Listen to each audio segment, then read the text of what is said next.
دوستو یہ کہانی ہے یزید کے والد یعنی حضرت امیر معاویہ کی سلطنت کے دور کی۔ اس دور میں مدینہ شہر میں عبداللہ ابن جعفر نام کا ایک آدمی رہا کرتا تھا۔ عبداللہ ابن جعفر نام کا یہ آدمی امیر ہونے کے ساتھ ساتھ پورے مدینہ شہر میں بہت زیادہ مشہور بھی تھا۔ مدینہ کے لگ بھگ سارے ہی لوگ عبداللہ ابن جعفر کو بہت زیادہ اہمیت دیا کرتے تھے۔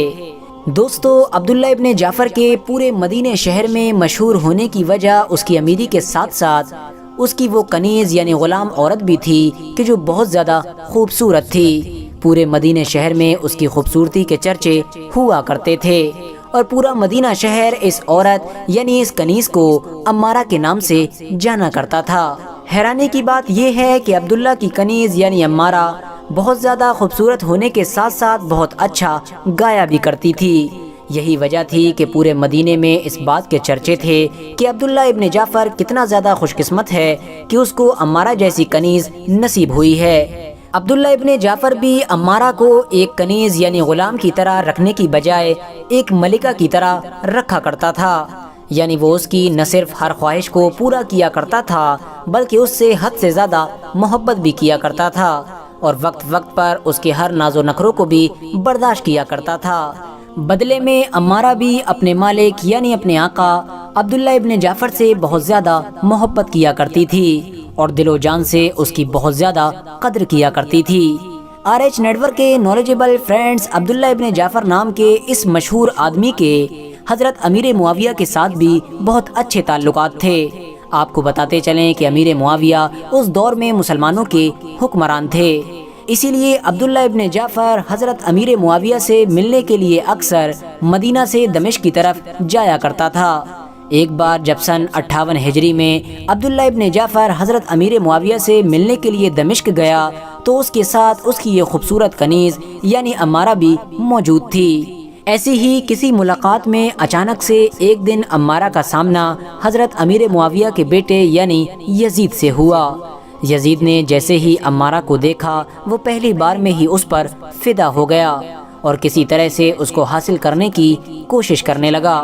دوستو جب تک عبداللہ ابن جعفر دمشق شہر میں رکا تب تک یزید نے اس کے گھر کے خوب چکر کاٹے۔ وہ ہمیشہ عبداللہ ابن جعفر سے ملاقات کے بہانے امارہ کو دیکھنے کی کوشش کیا کرتا تھا اور آخرکار کچھ دن کے بعد عبداللہ ابن جعفر اور امارہ تو اپنے شہر یعنی مدینہ واپس آ گئے، لیکن یزید ابھی بھی امارہ کے بارے میں سوچتا رہا۔ اس کے دل سے امارہ کسی بھی طرح سے نکلنے کے لیے راضی نہیں تھی۔ وہ اب ہر طرح سے امارہ کو حاصل کرنا چاہتا تھا، لیکن کیونکہ عبداللہ ابن جعفر مدینے کا نہ صرف بہت زیادہ امیر بلکہ مشہور آدمی تھا جس کی حضرت امیر معاویہ بھی بہت زیادہ عزت کیا کرتے تھے، اسی لیے یزید کے لیے امارہ کو اس سے زبردستی چھیننا ممکن نہیں تھا۔ اب یزید نے یہ ڈیسائیڈ کیا کہ جب بھی وہ سلطنت کی گدی پر بیٹھے گا تو سب سے پہلے امارہ کو ہی حاصل کرے گا، اور خوش قسمتی سے یزید بہت جلد ہی سلطنت کی گدی پر بیٹھنے میں کامیاب ہو گیا تھا۔ لیکن دوستو سلطنت کی گدی پر بیٹھنے کے بعد بھی یزید امارہ کو زبردستی حاصل نہیں کر پایا، کیونکہ عبداللہ ابن جعفر بھی کوئی عام آدمی نہیں تھا۔ مدینے کے بڑے سے بڑے مشہور لوگ بھی اس کے ہمدرد اور اس کے حمایتی مانے جاتے تھے۔ آخرکار تھک ہار کر یزید نے اب امارہ کو حاصل کرنے کے لیے کوئی دوسرا طریقہ ڈھونڈنا شروع کر دیا، اور اچانک سے ایک دن یزید کی ملاقات عراق کے ایک ایسے انسان سے ہوئی کہ جو اس دور میں بولنے چالنے کے معاملے میں بہت زیادہ ماہر سمجھا جاتا تھا، یعنی اس کے بارے میں یہ بات مشہور تھی کہ جو انسان بھی اس سے کچھ دیر تک بات کر لیتا ہے وہ ہمیشہ ہمیشہ کے لیے اس کا بن جاتا ہے، یعنی وہ اس چیز میں بہت زیادہ مہارت رکھا کرتا تھا۔ یزید نے اپنے دل کی تمام خواہشات کو اس آدمی کے سامنے ظاہر کیا اور اس کو یہ بتایا کہ اگر بنا لڑے کسی طرح سے امارہ کو حاصل کر لیا جائے تو وہ اس کو منہ مانگا انعام دے گا۔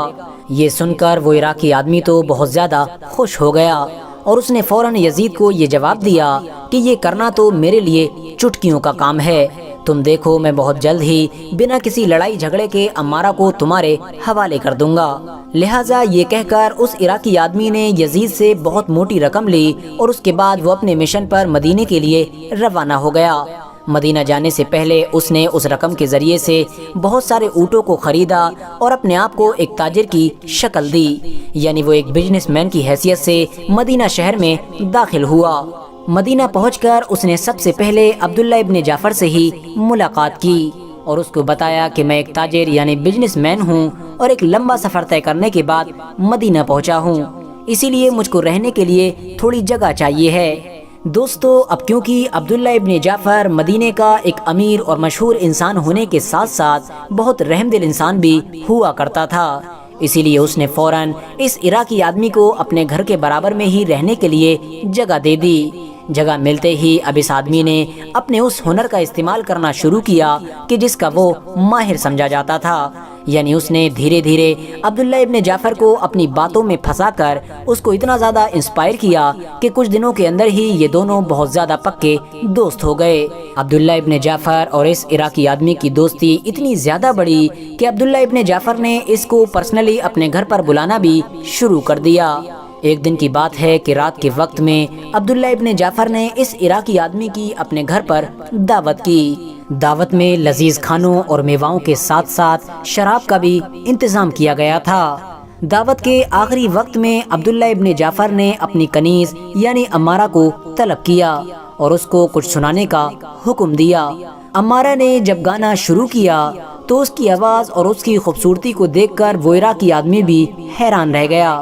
گانا ختم ہونے کے بعد جب عمارہ واپس گئی تو اس عراقی آدمی نے عبداللہ ابن جعفر کے سامنے اس کی کنیز یعنی عمارہ اور خود اس کی یعنی عبداللہ کی تعریفیں کرنا شروع کر دیں۔ عبداللہ کے سامنے اس عراقی آدمی نے عبداللہ کی کنیز یعنی عمارہ اور اس کی خود کی اتنی زیادہ تعریفیں کی کہ وہ پوری طرح سے اس کے بہکاوے میں آ گیا اور یہ سوچ اور سمجھ بھی نہ سکا کہ آخر یہ عراقی آدمی میرے سامنے ہم دونوں کی اتنی زیادہ تعریفیں کیوں کر رہا ہے۔ تعریفیں کرتے کرتے جب اس عراقی آدمی کو یہ محسوس ہوا کہ میں عبداللہ ابن جعفر کا بھروسہ جیتنے میں کامیاب ہو چکا ہوں تو اچانک سے اس نے عبداللہ سے کہا کہ اے عبداللہ، میں تمہاری اس خوبصورت اور ہنرمند کنیز کی خاطر اپنی پوری زندگی کی کمائی خرچ کرنے پر راضی ہوں، جو کہ لگ بھگ 10,000 اشرفیہ ہیں۔ میں چاہتا ہوں کہ تم میری اس رقم کو بالکل نہ ٹھکراؤ۔ دوستو، کیونکہ یقیناً یہ ایک بہت بڑی رقم تھی اور ساتھ ہی ساتھ عبداللہ ابن جعفر اس وقت پوری طرح سے شراب کے نشے میں تھا، اسی لیے عبداللہ ابن جعفر نے اس کے اس سودے پر فوراً ہاں کر دی۔ لیکن جب صبح میں یہ عراقی آدمی 10,000 اشرفیاں لے کر عبداللہ ابن جعفر کے گھر پہنچا تو عبداللہ کے ہوش اڑ گئے، کیونکہ رات میں تو وہ پوری طرح سے شراب کے نشے میں تھا۔ اب عبداللہ ابن جعفر اپنے اس وعدے سے مکر گیا اور کسی بھی صورت میں اپنی اس پیاری اور محبوب کنیز یعنی عمارہ کو اس عراقی آدمی کے حوالے کرنے پر راضی نہیں ہوا۔ لیکن دوستو، اب اس عراقی آدمی نے عبداللہ ابن جعفر کو وعدہ توڑنے کے جرم میں مقدمہ کرنے کی دھمکیاں دینا بھی شروع کر دیں۔ بدلے میں عبداللہ ابن جعفر نے اس عراقی آدمی کو ڈبل اشرفی یعنی 20,000 اشرفی دینے کا وعدہ کیا اور کہا تم کسی طرح سے میری اس سودا کو بھول جاؤ۔ لیکن بھلا وہ آدمی کیسے مان سکتا تھا، کیونکہ اس سے تو یزید کی طرف سے منہ بولے انعام کا وعدہ کیا گیا تھا۔ آخرکار مقدموں کے ڈر سے اور اپنی عزت بچانے کی خاطر عبداللہ ابن جعفر نام کے اس انسان نے اپنی پیاری اور خوبصورت کنیز یعنی عمارہ کو اس عراقی آدمی کے ساتھ روانہ کر دیا۔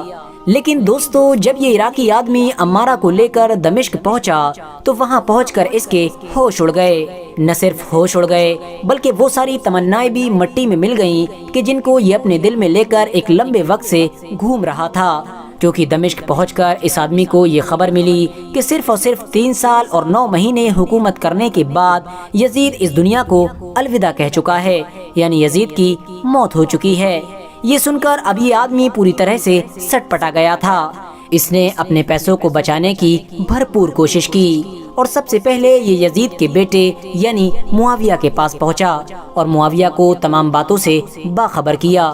لیکن معاویہ کہ جو پہلے سے ہی اپنے باپ یعنی یزید کی تمام کرتوتوں سے پریشان تھا، اس نے اس کنیز کو قبول کرنے سے صاف صاف انکار کر دیا۔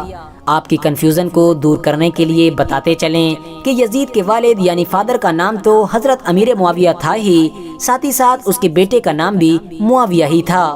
یزید کے بیٹے یعنی معاویہ کی طرف سے انکار ہونے کے بعد اب اس عراقی آدمی نے واپس مدینے جانے کا فیصلہ کیا، کیونکہ یہ سوچ رہا تھا کہ کم سے کم ان 10,000 اشرفیوں کو تو واپس لے ہی لیا جائے کہ جو اس نے عبداللہ ابن جعفر کو اس کنیز کے بدلے میں سونپی تھی۔ دوستو، دوسری طرف عبداللہ ابن جعفر نے بھی مدینہ شہر میں اپنی کنیز کی جدائی میں کھانا پینا تک چھوڑ دیا تھا۔